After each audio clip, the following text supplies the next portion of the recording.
I know there's a lot about me and FC on the internet, and some of it is true, and if you can believe it, some of it is not true. So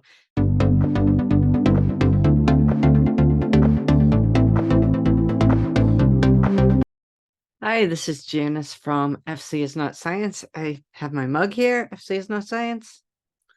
And today I wanted to talk to you about a talk I gave at Drexel University about facilitated communication.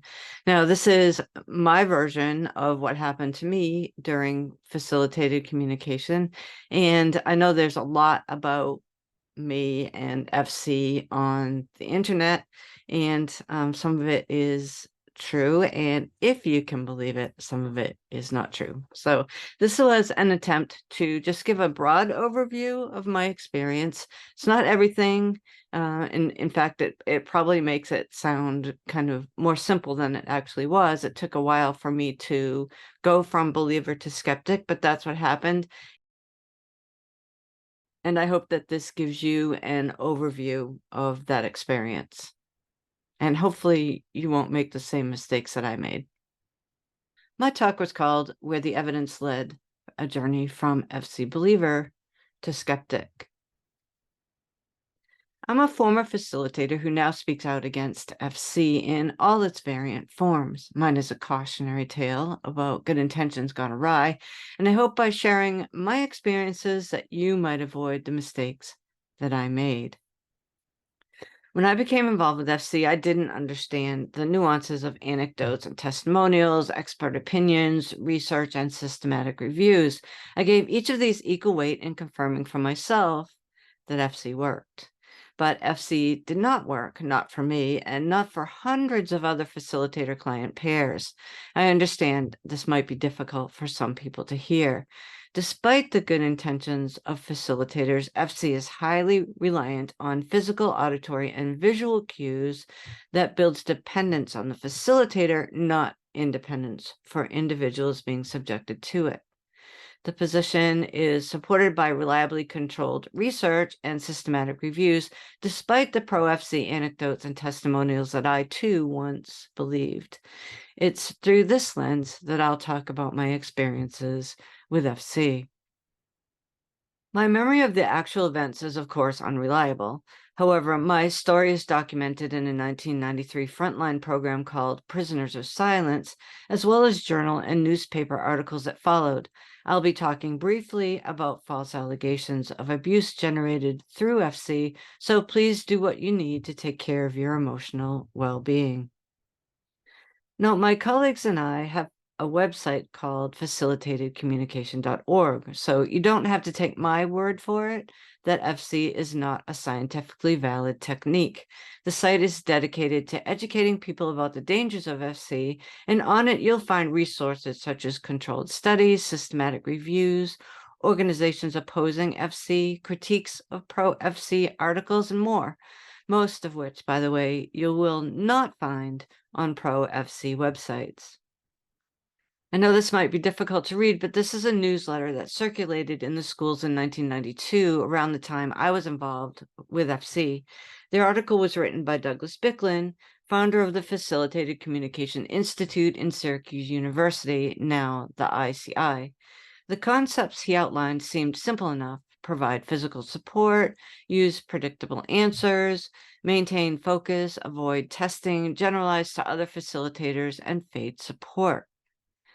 There were no warnings about facilitator control or the dangers of false allegations of abuse, which I found out years later had in 1991-92 already occurred in Australia with facilitators there.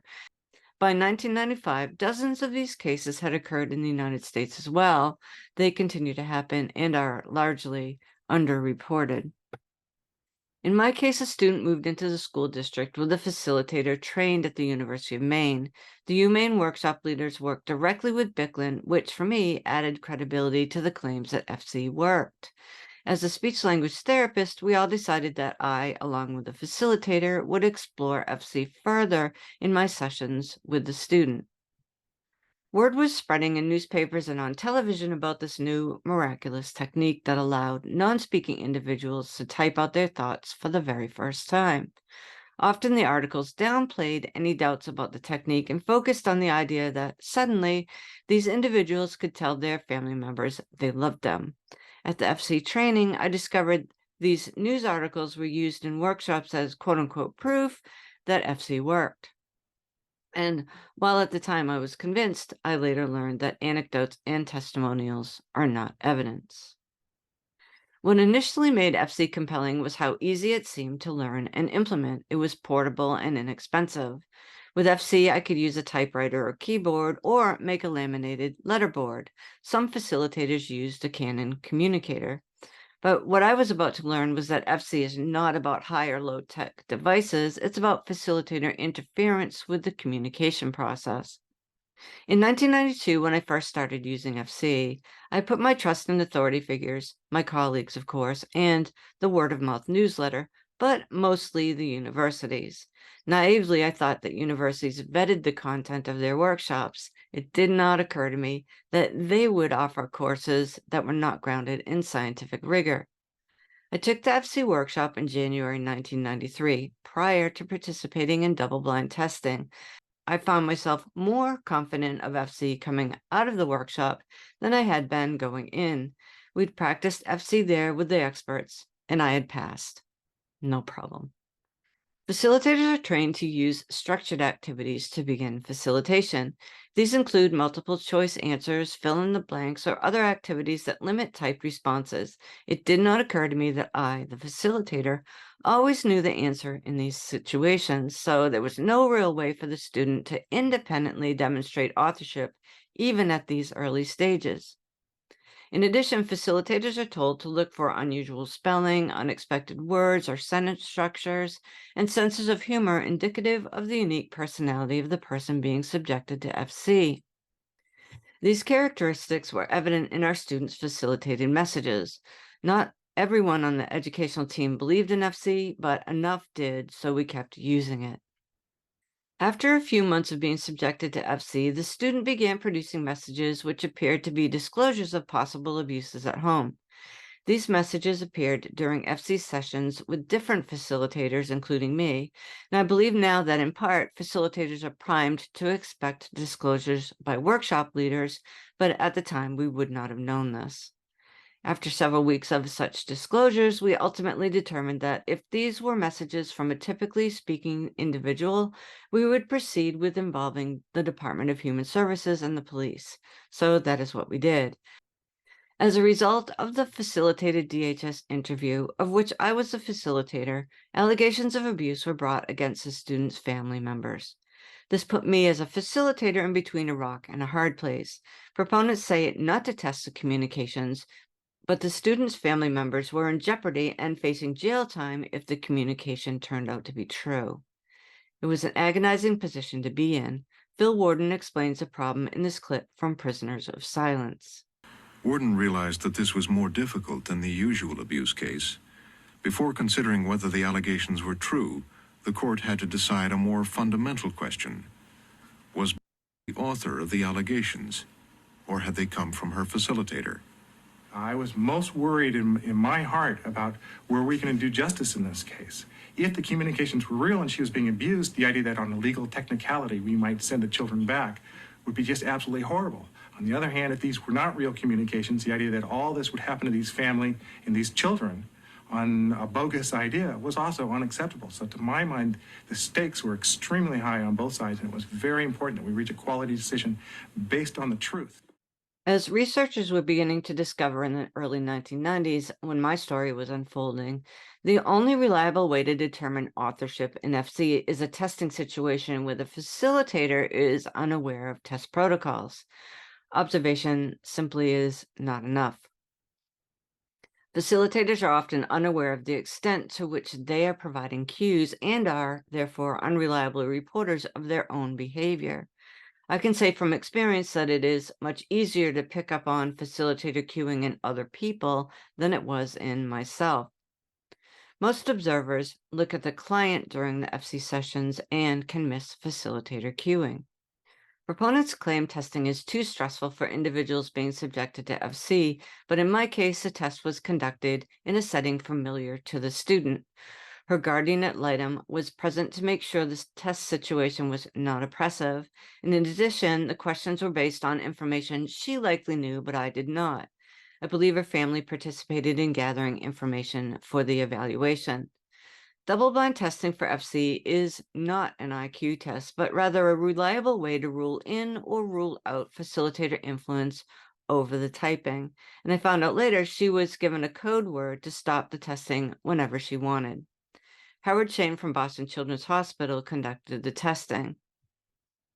Picture exchange was just one section of the evaluation recreated for Prisoners of Silence. I believe my client's mom filmed a scene with Howard, but the responses are based on the actual test results. I've edited out the student's name. He showed both a series of pictures and asked them to type what they saw. Sure you're looking at When both Betty and her facilitators saw a picture of a key, the letters K-E-Y were typed. now. But Shane wanted to discover what happened if each saw a different picture. Okay. She saw a cup. She didn't type cup. She typed hat, what the facilitator saw. Here we go. Now take a look at this one. I want you to tell me what you see. Okay? When Betty was shown a picture of a dog, she didn't type dog, but sneakers, what the facilitator saw. Fortunately for the family, the false allegations of abuse were dismissed and the kids returned to the home, but not before a lot of emotional and long-lasting damage was done. And although I was devastated after the testing and helped stop the use of FC in our school district, I did not change my mind about FC right away. I was at a crossroads. I could go deeper into FC, perhaps get more training, or as I ended up doing, I could take a step back and learn more about this so-called revolutionary technique. What ultimately changed my mind was the inconsistencies between what the FC folks told me and my personal experiences with those demonized by the workshop leaders, critics of FC. The testing, for example, was not adversarial. It was designed for my students' success. Everyone in that room was respectful of both of me and, more importantly, of my student. I also had what I called breakthrough moments, times I noticed myself wondering if I was seeing the same or a different picture. I think this happens to facilitators all the time, but in unstructured situations, you're less likely to notice yourself saying, I moved the kid's hand this time, but I won't next time. You tend to remember the hits or successes and forget the misses or failures. When I was under scrutiny, I noticed every thought, whether facilitated or not. Access to science-based research also helped, something FC workshop leaders did not provide. The OD Heck Center Wheeler report resonated with me. Their Syracuse-trained facilitators underwent blinded testing, and the results were the same as mine. In Prisoners of Silence, Bicklin said that it, quote unquote, almost didn't matter how many instances of failed studies we have. I still remember that 30 years later. The comment hit close to home. Apparently, he cared more about protecting FC than he did about the families his technique hurt or the facilitators trained on his behalf. The critics, on the other hand, patiently spent hours helping me understand why FC cannot work as an independent form of communication. I realized years later that when, in his 1990 article, Communication Unbound, Bicklin asked how, why, and with whom does FC work, he was already committed to FC. Rather than correct the weaknesses in the technique raised by the critics, he moved forward in his promotion of FC based on the presumption that it worked. Critics, on the other hand, asked a different question, one that I too wanted to know. Does FC work? They wanted to know who was doing the pointing. As we've seen in the newer variants of FC, spelling to communicate and rapid prompting method, cueing can occur without huge amounts of physical touch. So a more precise question perhaps would be, who is controlling letter selection during FC sessions, whether the client is being touched or not? And is the facilitator inadvertently, or perhaps even deliberately, providing cues. Perhaps because I was a facilitator myself, I became curious about facilitator behavior during FC sessions. I learned about the idiomotor response, or small, non-conscious muscle movements, and started noticing facilitator cues, head nods, changes in vocal inflections, shifts in body position, finger movements, subtle changes in pressure on the client's wrist, elbow, shoulder, or shirt sleeve, pinching and releasing movements on the client's clothing, and moving the board, especially when it is held in the air. Now that I see it, I can't unsee it. Proponents claim I was poorly trained. I don't agree, but even if I was, FC is bigger than my one story. To date, there's no reliably controlled evidence to prove proponent claims that FC produces communication that is independent and free from facilitator control. Hundreds of facilitators have been tested under reliably controlled conditions with 100% failure rates in the facilitators. In other words, proponents, though well-meaning for the most part, have yet to prove that their claims are anything more than anecdotes and testimonials. For a long time, I was conflicted. There was, I think, a part of me that wanted FC to be true, but it doesn't work. And after spending much of the last 10 years researching FC, both pro and con, I'm convinced there is no reliably controlled evidence to prove that it works. Facilitator-dependent techniques like FC, or whatever it's being called these days, cannot produce independent communication, even if facilitators are well-intentioned and practice for years on end. With high-profile cases like mine and others, I'm astounded that current-day facilitators are not lining up for testing to make sure they aren't inadvertently cueing their clients or producing false statements, whether the FC messages contain abuse allegations or not. In closing, I hope you'll take this as a cautionary tale. I have learned long ago that people believe what they want to believe and generally find the evidence to support those beliefs. But if you are open to it, I would urge you to research the science behind FC and understand why the critics oppose its use. Question facilitators' behaviors. Conduct reliably controlled testing, and read and understand the opposition statements in place regarding FC, spelling to communicate, and rapid prompting method. If you'd like, please check out our website at facilitatedcommunication.org. Thank you for your time and consideration. So that was my talk at Drexel University. Please let me know if you have questions. I can be reached through the website at facilitatedcommunication.org.